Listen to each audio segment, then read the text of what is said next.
Welcome to J four journey. പുതിയ വീഡിയോയിലേക്ക് എല്ലാവർക്കും സ്വാഗതം.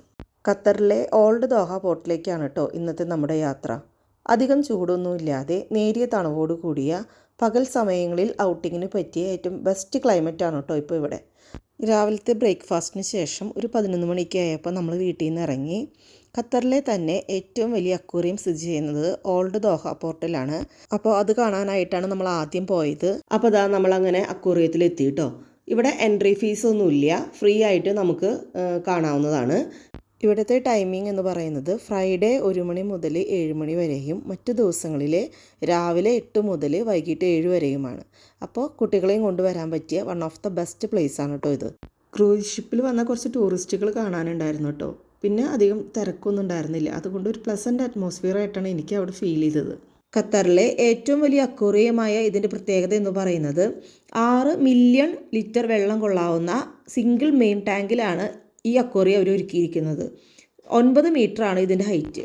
ജോക്കും ആളൂട്ടിയും മീനുകളോട് വർത്തമാനം പറയലും പിന്നെ നിന്നിട്ടും ഇരുന്നിട്ടും ഒക്കെ അതിനെ നിരീക്ഷിക്കലും ഒക്കെ ആയിട്ട് കുറേ സമയം ഞങ്ങളവിടെ നിന്നു കേട്ടോ. ഖത്തറിലുള്ളവർക്ക് കുട്ടികളെയും കൊണ്ടും ഫാമിലിയുമായിട്ട് പോകാൻ പറ്റുന്ന one of the best place ആയിട്ടാണ് എനിക്ക് ഈ ഒരു സ്ഥലം ഫീൽ ചെയ്തത് കേട്ടോ. ഈ അക്വേറിയം മാത്രമല്ല കേട്ടോ, ഇതിന് പുറത്തുള്ള പോർട്ടിൻ്റെ ഏരിയയൊക്കെ നമുക്ക് നന്നായിട്ട് എൻജോയ് ചെയ്യാൻ പറ്റുന്നൊരു ഏരിയയാണ്. നല്ല ബ്യൂട്ടിഫുൾ ആയിട്ടുള്ള സ്ഥലങ്ങളാണ്. കാണാൻ ഒരുപാട് കാഴ്ചകളുണ്ട്. ഈവനിങ് ടൈമിലൊക്കെ ഫാമിലി ആയിട്ട് നമുക്ക് സ്പെൻഡ് ചെയ്യാൻ പറ്റുന്ന one of the best place ആയിട്ടാണ് എനിക്ക് ഈ ഓൾഡ് ദോഹ പോർട്ട് തോന്നിയത്. ജോക്കൂനും മാളൂട്ടിക്കും മീനുകളെ കണ്ടിട്ടും അവരോട് വർത്താനം പറഞ്ഞിട്ടും മതിയാവുന്നുണ്ടായില്ല കേട്ടോ. അവർക്ക് അവിടുന്ന് പോരാനേ തോന്നുന്നുണ്ടായില്ല. എന്തായാലും രണ്ടുപേരും നല്ല ഹാപ്പിയായി. അങ്ങനെ കുറേ നേരം അക്വേറിയത്തിൽ സ്പെൻഡ് ചെയ്തതിന് ശേഷം നമ്മൾ അവിടെ നിന്ന് ഇറങ്ങി. അടുത്തത് നമ്മൾ പോകുന്നത് ക്രൂസ് ഷിപ്പിൻ്റെ അടുത്തേക്കാണ്. അപ്പോൾ ഇതിൻ്റെ തൊട്ടടുത്ത് തന്നെയാണ് ക്രൂസ് ഷിപ്പ് വന്ന് കിടക്കുന്നത്. പക്ഷെ നമുക്ക് അതിലേക്ക് എൻട്രി ചെയ്യാൻ പറ്റില്ല ഷിപ്പിൻ്റെ അകത്തേക്ക്. ജസ്റ്റ് അതിൻ്റെ ക്ലോസ് ആയിട്ട് നിന്ന് കാണാൻ പറ്റുള്ളൂ. അപ്പോൾ ഇതാണ് നമ്മുടെ ക്രൂസ് ഷിപ്പ്. കോസ്റ്റ സെമറാൾഡ എന്നാണ് ഇതിൻ്റെ പേര്. 1678 ക്രൂ മെമ്പേഴ്സിനോടൊപ്പം 6600 പാസഞ്ചേഴ്സിനെ ഉൾക്കൊള്ളാവുന്ന കപ്പാസിറ്റിയാണ് കേട്ടോ ഈ ഷിപ്പിനുള്ളത്. എല്ലാവിധ മോഡേൺ ഫീച്ചേഴ്സോടും കൂടിയ ഷിപ്പിൻ്റെ ഒരു ഭംഗി എന്ന് പറയുന്നത് നിങ്ങൾക്ക് വീഡിയോയിൽ എത്രത്തോളം കാണാൻ പറ്റും മനസ്സിലാവുമെന്ന് എനിക്കറിയില്ല.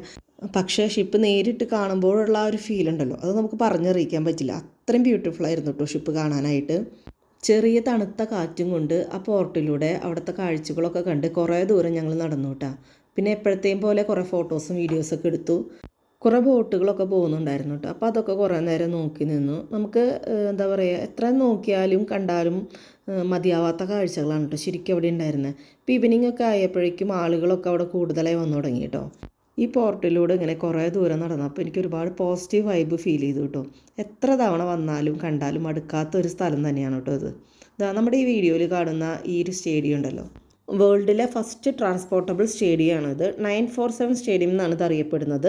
2022 ഫിഫ വേൾഡ് കപ്പ് നടന്ന സ്റ്റേഡിയം കൂടിയാണ് കേട്ടോ ഇത്. അവിടുത്തെ കാഴ്ചകളൊക്കെ കണ്ടതിന് ശേഷം നമ്മൾ ഭക്ഷണം കഴിച്ചു. ജോക്കൂനും മാൾട്ടിക്കും അപ്പോഴേക്കും നല്ലപോലെ വിശക്കുന്നുണ്ടായിരുന്നു. നെക്സ്റ്റ് നമ്മൾ പോയത് ഓൾഡ് ദോഹ പോർട്ടിൽ തന്നെ വിലാജിയോ ഇറ്റാലി എന്ന പേരിൽ നടക്കുന്ന എക്സിബിഷൻ കാണാൻ വേണ്ടിയിട്ടാണ്. ഗ്ലോബൽ ടൂറിൻ്റെ ഭാഗമായിട്ടാണ് ഇറ്റാലിയൻ നേവിയുടെ ഈ ഹിസ്റ്റോറിക് ട്രെയിനിങ് ഷിപ്പ് ഖത്തറിൽ വന്നിട്ടുള്ളത്. ഓൺലൈൻ രജിസ്ട്രേഷൻ വഴി എല്ലാവർക്കും ഫ്രീ ആയിട്ട് ഷിപ്പിനകത്ത് കയറാനും അതിനകത്തെ കാര്യങ്ങൾ എക്സ്പീരിയൻസ് ചെയ്യാനുള്ള സൗകര്യം അവർ ഒരുക്കിയിട്ടുണ്ട്. ഷിപ്പിനകത്ത് കയറാനായിട്ട് അത്യാവശ്യം നല്ല തിരക്കുണ്ടായിരുന്നു കേട്ടോ. പിന്നെ അതിന് ചുറ്റും അവരുടെ ഇറ്റാലിയൻ കൾച്ചറിൻ്റെ ഭാഗമായിട്ട് ചില എക്സിബിഷൻ കൗണ്ടറുകളും ഉണ്ടായിരുന്നു. അപ്പോൾ അവിടെ അത്യാവശ്യം നല്ല തിരക്കുണ്ടായിരുന്നു. ഇത് കണ്ടപ്പോൾ ശരിക്കും ഞങ്ങൾക്ക് ഭയങ്കര സന്തോഷമായി കേട്ടോ. കാരണം ഇത്തരം കാര്യങ്ങളൊക്കെ നമ്മുടെ ജീവിതത്തിൽ കാണാനും എക്സ്പീരിയൻസ് ചെയ്യാനും സാധിക്കുക എന്നൊക്കെ പറയുന്നത് ഒരു വലിയ കാര്യമായിട്ടാണ് ഞാൻ കരുതുന്നത്. ഒരേ ദിവസം തന്നെ 2 കാലഘട്ടത്തിലുള്ള ഷിപ്പുകൾ കാണാനുള്ള ഭാഗ്യം നമുക്ക് ലഭിച്ചു കേട്ടോ. ഈ കാണുന്ന ഷിപ്പ് പഴയ കാലഘട്ടത്തിലെ ഷിപ്പാണെങ്കിൽ മുൻപ് നമ്മൾ കണ്ട ഷിപ്പ് ഇന്നത്തെ കാലഘട്ടത്തിലെ എല്ലാവിധ മോഡേൺ ഫീച്ചേഴ്സോടും കൂടിയ ഷിപ്പായിരുന്നു. ഒരുപാട് നേരം നമ്മൾ ആ ഷിപ്പിൻ്റെ സൗന്ദര്യം ആസ്വദിച്ച് നിന്നു കേട്ടോ. അതിൻ്റെ ഒരു സ്ട്രക്ചറ്, അതിൻ്റെ കളറ്, പാറ്റേൺ എന്താ പറയുക, എല്ലാ തരത്തിലും ഒരുപാട് പ്രത്യേകതകളുള്ള ഒരു ഷിപ്പായിരുന്നു കേട്ടോ അത്. അടുത്തതായിട്ട് നമ്മൾ പോയത് എക്സിബിഷൻ്റെ ഭാഗമായിട്ടുള്ള വെജിറ്റബിൾ ഗാർഡനിലേക്കാണ് കേട്ടോ. വളരെ മനോഹരമായിട്ടാണ് അവരത് അവിടെ അറേഞ്ച് ചെയ്ത് വെച്ചിട്ടുണ്ടായിരുന്നത്. അപ്പോൾ ഓരോന്നിലും ഇറ്റാലിയൻ നെയിം അവിടെ എഴുതിയിട്ടുണ്ടായിരുന്നു.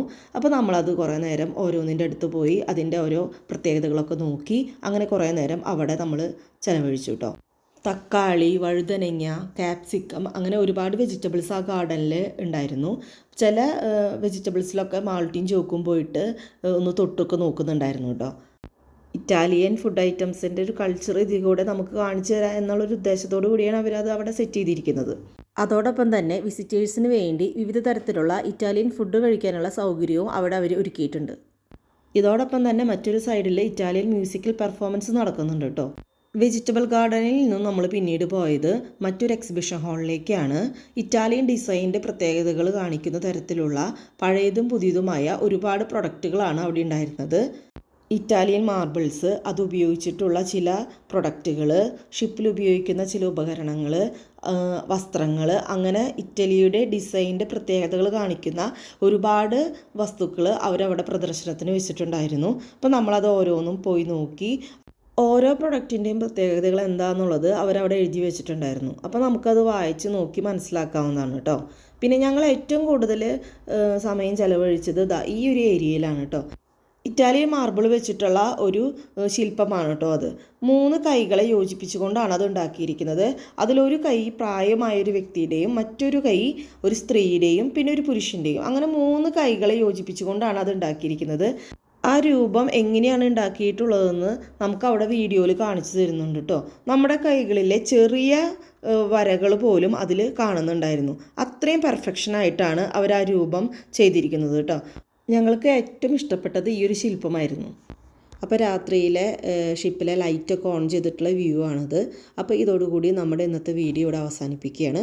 അപ്പോൾ എല്ലാവരുടെയും ഫീഡ്ബാക്സും കമൻസ് വഴി അറിയിച്ചോളൂ. അപ്പോൾ പുതിയൊരു വീഡിയോയുമായിട്ട് വീണ്ടും വരുന്നതുവരേക്കും എല്ലാവർക്കും ബൈ ബൈ.